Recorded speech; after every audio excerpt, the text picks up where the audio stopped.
Me llamo Mariana, tengo 30 años y vivo en Sevilla, aunque no soy de aquí originalmente. Mi vida cambió por completo hace 3 años, cuando un accidente de tráfico dejó a mi esposo, Javier, en una silla de ruedas. Él siempre había sido fuerte, trabajador, el sostén de nuestra pequeña familia. Pero después de aquella noche lluviosa, nada volvió a ser igual. Su cuerpo quedó inmóvil desde el cuello hacia abajo. Yo me convertí en todo, madre, esposa, enfermera, sostén económico, y poco a poco también en un ser humano agotado. Nuestro hijo Iván tenía apenas 2 años y no entendía por qué su padre ya no podía cargarlo en brazos. Yo hacía malabares, cuidar de ambos, limpiar, cocinar, buscar empleo. Un día, después de recorrer media ciudad con currículums bajo el brazo, encontré trabajo en una tienda de vestidos flamencos. El olor a tela nueva, el sonido de las tijeras cortando los volantes y el eco de las guitarras en la radio del local eran mi refugio diario. Allí conocí a Lucía, una compañera que se convirtió en mi amiga. Lucía notó mi desesperación. Una tarde, mientras probábamos vestidos a unas turistas mexicanas, me susurró al oído. Mariana, sé que necesitas más dinero. Conozco a unos chicos que alquilan un piso cerca del río. Quieren a alguien que les limpie, cocine y lave la ropa. ¿Pagan bien? Yo dudé. ¿3 hombres viviendo juntos? No sonaba seguro. Pero cuando me dijo la cantidad, mis pensamientos volaron directo a las facturas del hospital de Javier. Acepté sin pensarlo mucho. Al día siguiente me presenté en el lugar. Era un apartamento antiguo en Triana, con azulejos azules en la entrada y olor a café recién hecho. Toqué la puerta y abrió un hombre de unos 30 y tantos. Moreno, alto, con una mirada intensa que me recorrió de pies a cabeza. ¿Eres la recomendada por Lucía?, me preguntó con una sonrisa ladeada. Asentí apretando la bolsa donde llevaba mi delantal. Al entrar descubrí que no era solo él, otros 2 jóvenes estaban sentados en el salón.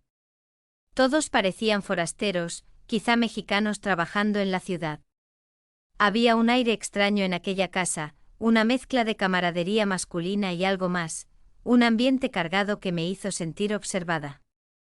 Ellos fueron amables, incluso me ofrecieron cambiar el horario para que coincidiera menos con su presencia. Pero el dinero que ofrecían era demasiado bueno. Acepté. Esa tarde limpié, cociné lentejas y dejé la ropa doblada.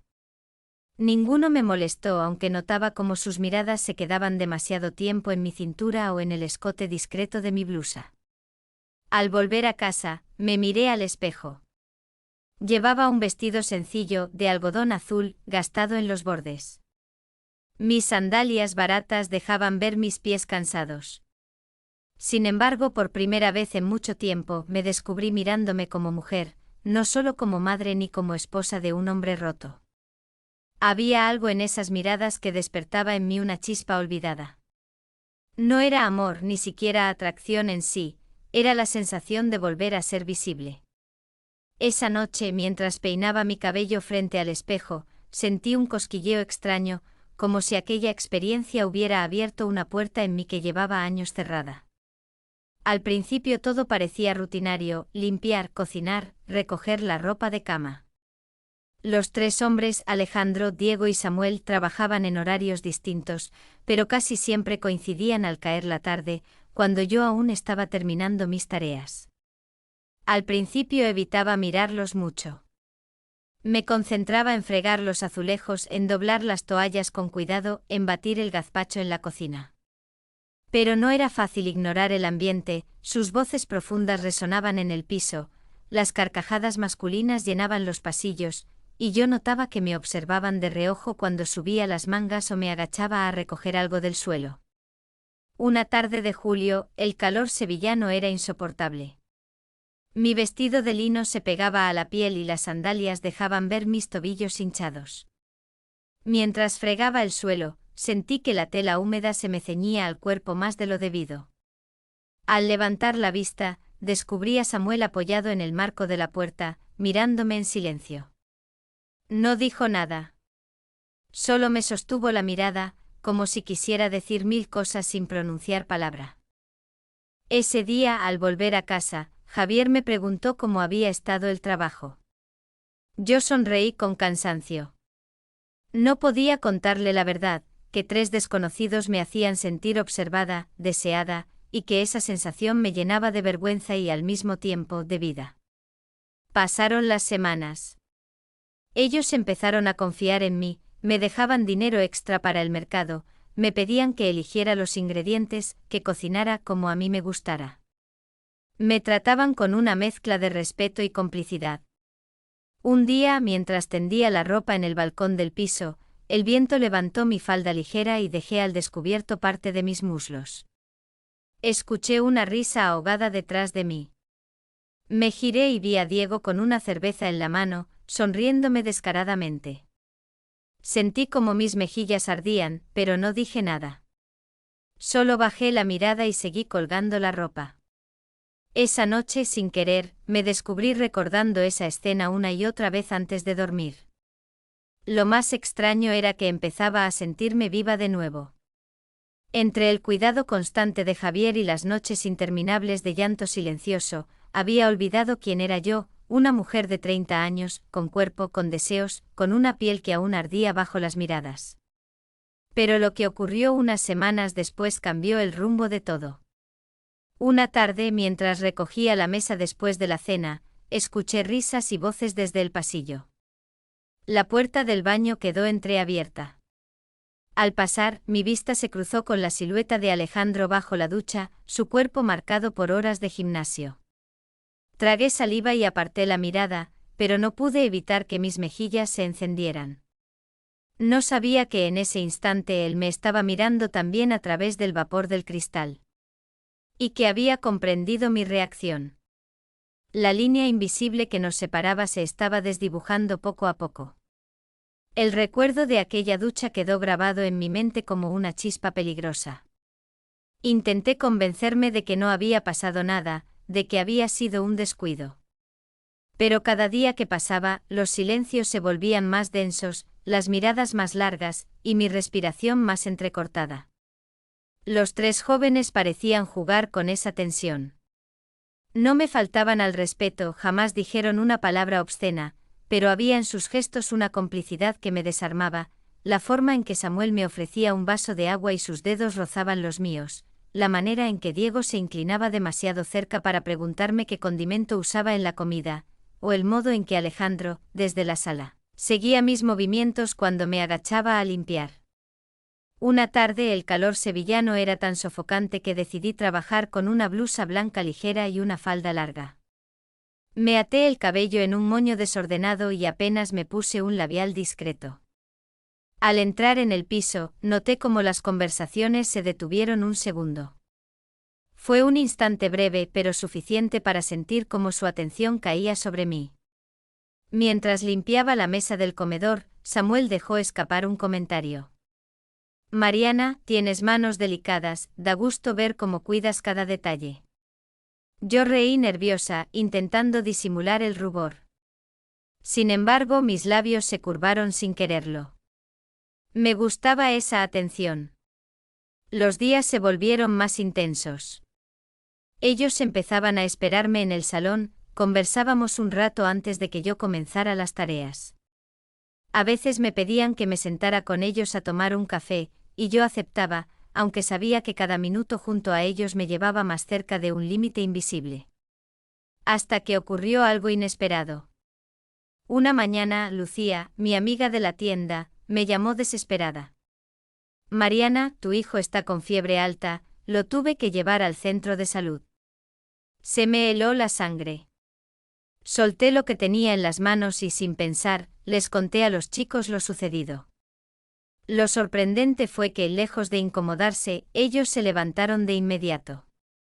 Alejandro me dio dinero para el taxi, Samuel me acompañó hasta la puerta, y Diego solo me dijo: cuídalo. Y si necesitas ayuda, no dudes en llamarnos.